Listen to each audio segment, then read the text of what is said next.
Novak Djokovic saga has placed the world's gaze firmly on Australia and our failed COVID zero strategies.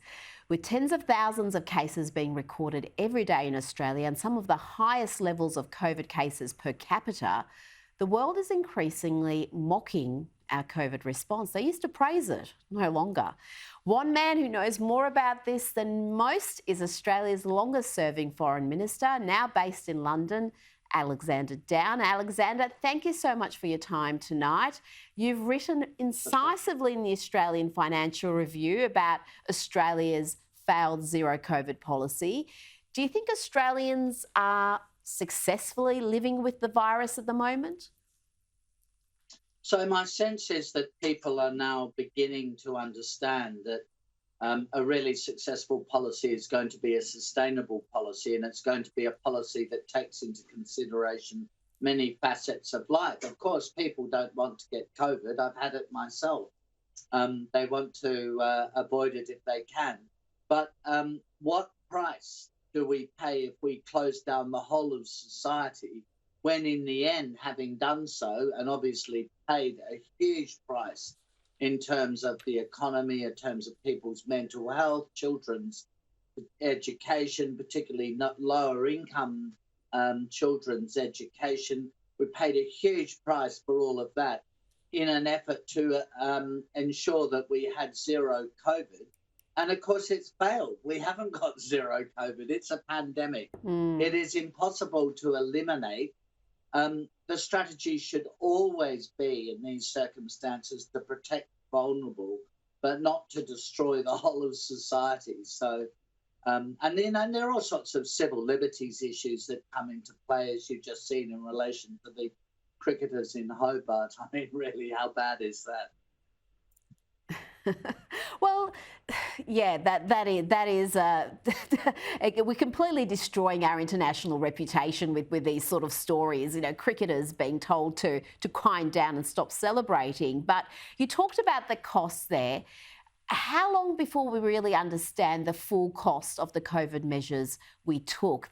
Not just the financial cost, but the human cost, the health costs, the costs to our children's education. Yeah, let's say, first of all, people are very dismissive of the financial costs. They just think that doesn't matter.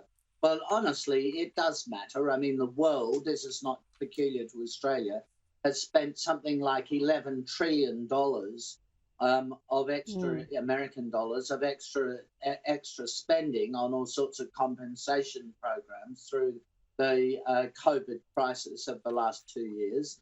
But that is now generating inflation, as you can see. So people may not think economics matters, but when their prices start going up, when inflation comes back into the global economy, then they'll realise that there is a price to pay. Nothing is for free. Secondly, I think it's the fact that my grandchildren who go to school in Melbourne missed something like 200 days of face-to-face teaching in school.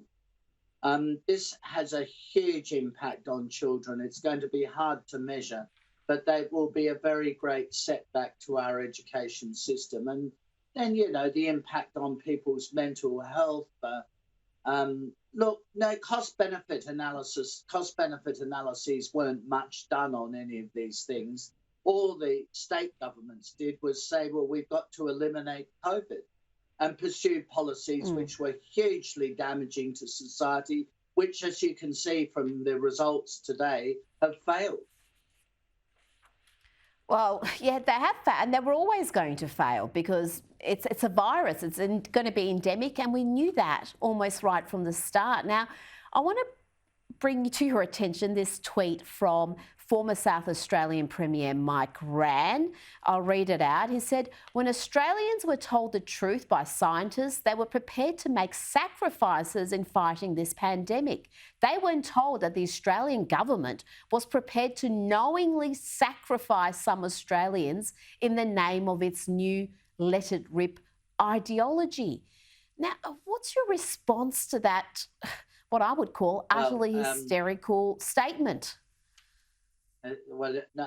This let it rip expression is it's just pathetic party politics, really. It's not an intellectual point. Of course, the Australian government doesn't want to use that cliche, let it rip, a cliche that's come out of America. Nobody wants that to happen.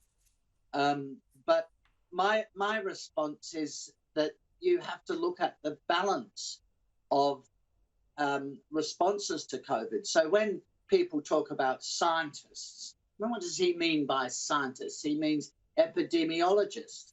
Well, if you go to a doctor and you say there is a transmissible disease around, how can I avoid getting it? There's a very easy answer. If you never meet anybody again, you will not get a contagious disease. You can't. So that's their advice. But governments have to make much more complicated decisions than that.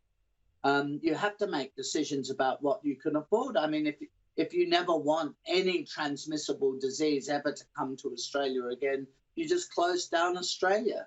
What price will we pay for that? I mean, it would destroy society, literally. And it's not something we've ever done in the past. Is, it's in the best traditions of Twitter. It's facile. That is a good verdict. And the whole notion of letting it rip in a country where we've got more than 90% of the population double vaxxed, how can you let it rip when we are the most vaccinated populations in the world?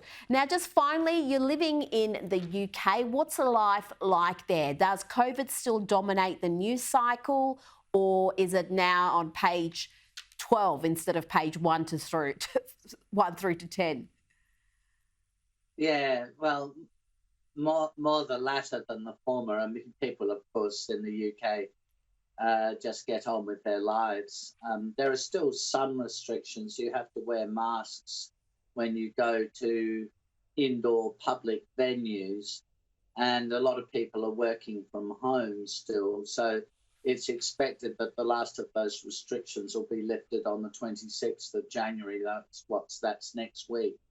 No, it doesn't dominate the media. What dominates the media here in the UK is the story about Boris Johnson and his team at number 10 Downing Street having parties during lockdown.